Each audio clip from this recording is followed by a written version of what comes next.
Beautiful day to everyone. I'm Dr. Ryan Encabo. I'm a physician sa pong manggagamot. Bago po ako magsimula sa aking testimony, I would love to make a confession. During testimonies like this, I am very skeptical. Skeptical po ba kayo paminsan-minsan?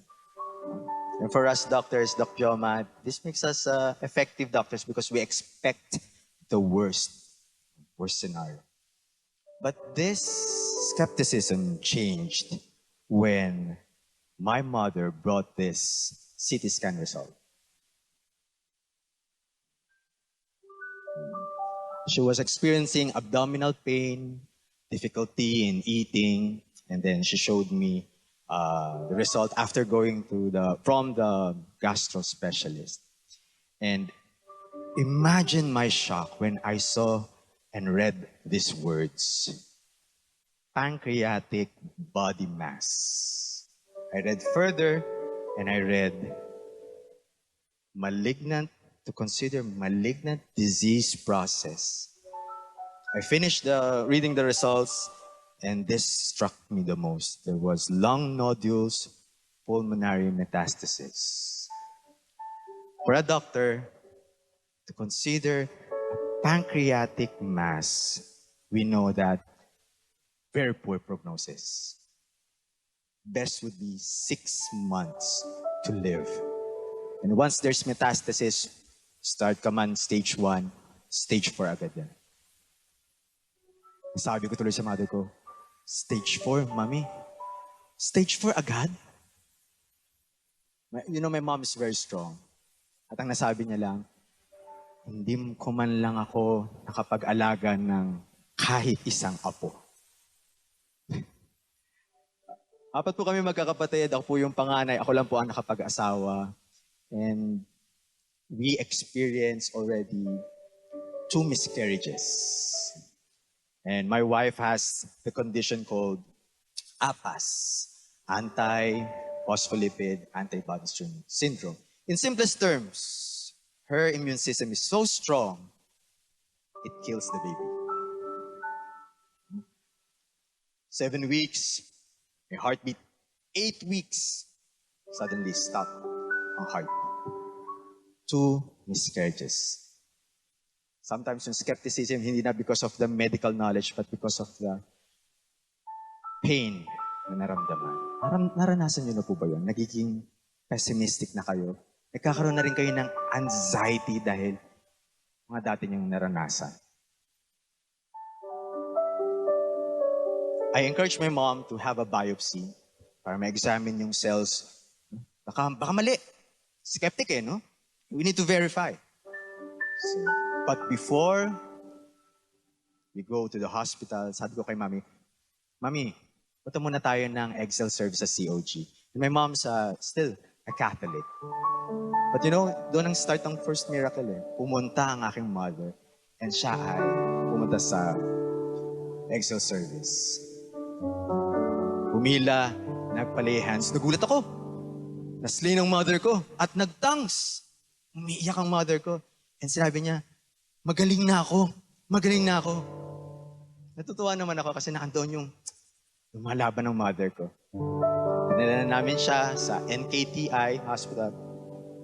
Kasama ko po yung aking kaibigan, si Isko, siya yung nagdadrive. And sabi ko kay Isko, pray tayo. Pray tayo. Lord, nawa, tunawin mo. Melt that mass. Turn it to a fluid. In Jesus' name, amen.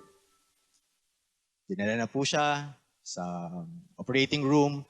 Ang procedure po gagawin, ultrasound-guided needle biopsy. Awake ang mother ko. May konting anesthesia, but i-aspirate ng needle. Imagine that. We were waiting outside. Tagal, 1 hour. And then the doctor came to us. 3 beses na kaming tumusok. Wala kaming makuha. May konting fluid. Have it checked. Biopsy. Culture for microorganisms. Lumabas ang results, negative for any microorganisms. And negative for any cancer. Ako naman, skeptic pa din. Baka misdiagnosis. And then I shared to my fellow doctors. At sabi ng isang aking best friend, si Dr. Pink, very great pediatrician, sabi niya, misdiagnosis o miracle?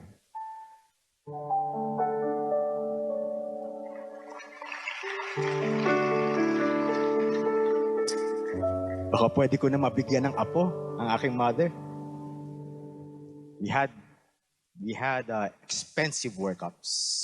And then, previous pregnancies, kailangan salinan pa ng protection para sa baby. Not a guarantee. And I asked the doctor, how much? 100,000. Monthly. Compute ngayon ako. That's $2,000. Compute ako. Halos 1 million tong baby na to.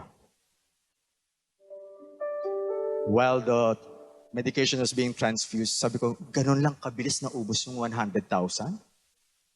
Kaya kailangan konsultahin. But still the babies. That happened October 2017. By December 2017, my wife showed me a white piece of plastic with 2 lines. May magiging daddy na ako. There was this great hope that suddenly, yung pinagdaanan namin, baka mamawala ulit yung baby na to. We didn't opted for the medication. But every week, may ultrasound. 6 weeks, may heartbeat. 7 weeks, may heartbeat. 8 weeks, may heartbeat. Kailan po ba nawawala yung baby? 8 weeks. 9 weeks, nag-spotting ang misis ko. Pero may heartbeat pa din. 10 weeks, may heartbeat pa din. Inas ko yung doctor, Doc, kailan kami makakahinga ng maluwag? Pag nakapanganak na. Salamat, Doc, laking tulong.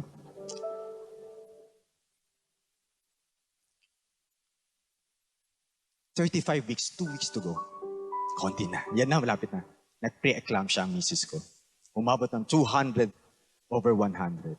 I might risk losing my wife. Dinala na po siya sa isang hospital. I cannot tell you the name of the hospital due to legal reasons. Itago na lang natin sa acronym na UMC. Doon na ngayon po siya sa operating room. Dati ako yung nasa loob nung intern pa ako, nandun ako sa loob. The longest 1 hour. And after an hour, ito po ang nakita ko. My firstborn, Andrea Eliana. Andrea meaning strong, mas malakas ako. Lord, gawin mo mas malakas ang baby ko kaysa doon sa immune system ng misis ko. And Eliana means the Lord has answered. But thank you, Lord. Kaya po, ito po, some of you have heard this. I testified, may apas ba kayo sa buhay nyo? Pero sa akin, may new meaning ang apas. Ang Panginoon ay sapat.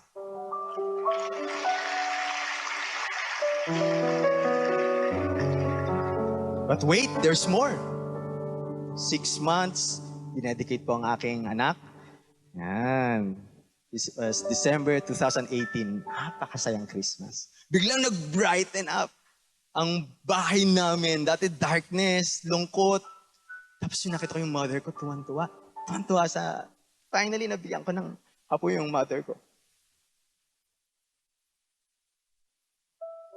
And then my wife showed me another piece of plastic with 2 lines. Kanino yan? Love sa atin to.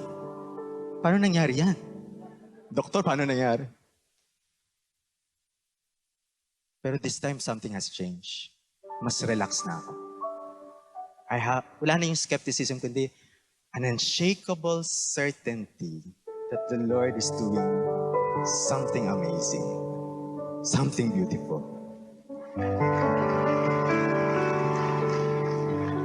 And after a few months, eto na po, the Lord gave me a baby boy, Ryan Kenzo. Talagang pinilit ko talaga magkaroon ng Ryan sa unahan. Ryan means wise and Kenzo means healthy and humble.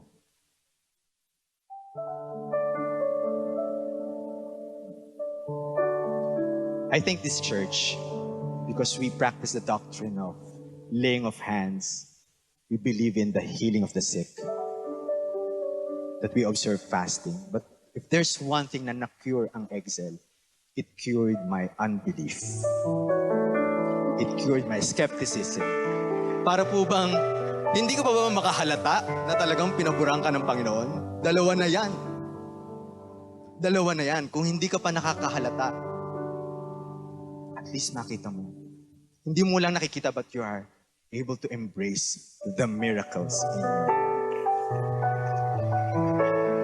Kamusta ang aking nanay ngayon? Ito po ang aking nanay. Ayan. Nagpa-CT scan kami uli. Peklat na lang ang nakita. Scar tissue na lang nakita sa kanyang pancreas. Diba ang glow ngayon ng nanay ko? Hindi po yan dahil sa gluta. Hindi. Dahil ngayon, naaalagaan niya na ang kanyang mga apo. Ngayon nakikita ko, there's a time for weeping and a time for dancing. Nakikita ko yung mother ko. Dancing, hinihila yung anak ko. Ito'y totoo nga. And I would love to leave you this, my life verse. There's a time for everything. But God has made everything beautiful in its time.